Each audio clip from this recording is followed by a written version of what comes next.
ક્યાંક જવું હોય ને ત્યારે જ મોઢા ઉપર ખીલ નીકળે છે. અને આપણા હોર્મોન છે ને, જે હોર્મોનિયા હોય ને આપણી અંદર, હા ઈ એવા ગરબા રમતા હોય ને પેટમાં કે વાત જવા દો. વજન એ બહુ વધે છે ને, વાળ બહુ ખરે છે, અને જૂના કપડાં તો એવા ટાઈટ થઈ ગયા છે ને કે વાત જવા દો. તમને એવું થાય છે? ખબર છે, એટલે જ આ વિડીયો છે ને તમારા હાટું લઈને આવી છું. એ કેમ છો? જય શ્રી કૃષ્ણ.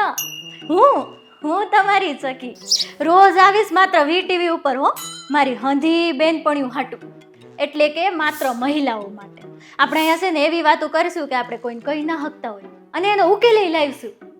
ઓલી બાજુવાળી આપણી હેતલી એ કહેતી હતી કે અહીંયા ખીલું થયા છે ને તો કોકે એને મુલતાન માટી સોપાડવાનું કીધું, બોલો. અને બાજુવાળા ઓલા માસી એ તો હવે લીમડાની છાયલું વાટીને કંઈક લીપેડા કરે છે, પણ ખરેખર તો એનું કારણ શું છે ખબર?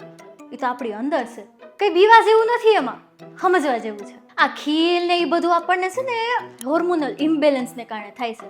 હા, ઈ જ હોર્મોનિયા હજી પહેલા આપણે વાત કરી ને ઈ, અને એના લીધે છે ને આપણને ઓલું શું કહેવાય, PCOS, હા ઈ થઈ શકે છે. હાલો આપણે આજે જાણીએ કે આ PCOS શું છે ને આ હારું હોર્મોનલ ઇમ્બેલેન્સ શું છે. આપણા શરીરમાં છે ને બહુ ઝાઝા બધા પ્રકારના હાર્મોનિયા છે, જેમ કે ઇન્સ્યુલિન, એસ્ટ્રોજન, પ્રોજેસ્ટેરોન, થાઇરોઇડ. હોય માં, આટલું બધું ઇંગ્લિશ, બાપરે, માંડ બોઈલી હો. હા તો હું ક્યાં હતી? હાર્મોનિયા. હા જો આટલા બધા હાર્મોનિયા છે. હવે એ હાર્મોનિયા કાં તો વધી જાય કાં તો ઘટી જાય ને, ત્યારે આવું બધું આપણને થાય ને, એને કહેવાય હોર્મોનલ ઇમ્બેલેન્સ. ના સમજાણું?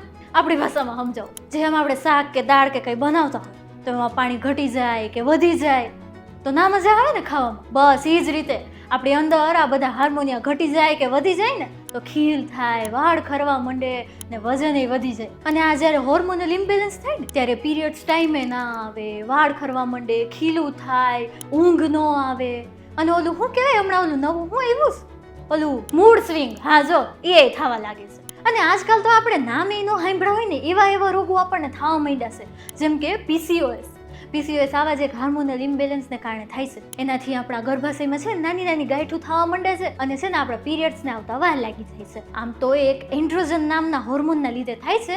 એ આમ તો જણમાં હોય છે, પણ એ આપણે થાય તો એનાથી આપણે કંઈ જણ નથી થઈ જવાના, બસ અંદરથી થોડુંક બદલાય, ચહેરા ઉપર વાળ આવવા લાગે ને એવું થોડું ઘણું થાય, પણ એનો ઈલાજ તો થઈ જ શકે છે હો. જો તમને આ બધું થતું હોય ને તો તમારે PCOS નો ટેસ્ટ તો કરાવવાનો જ છે. પણ એની પહેલા મારી એક વાત સાંભળો.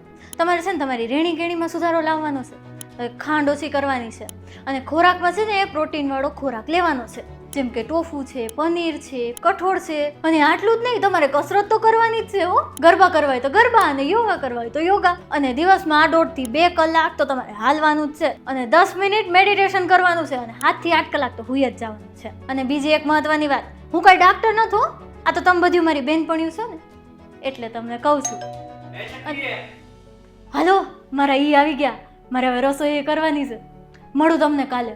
અને હા, જો તમને આ વિડીયો ગમ્યો હોય ને તો મને કોમેન્ટમાં જણાવજો, અને એની ઉપર છે ને લાઈક અને સબસ્ક્રાઈબનું બટન છે, એ જરાક દબાઈ દેજો હો ને.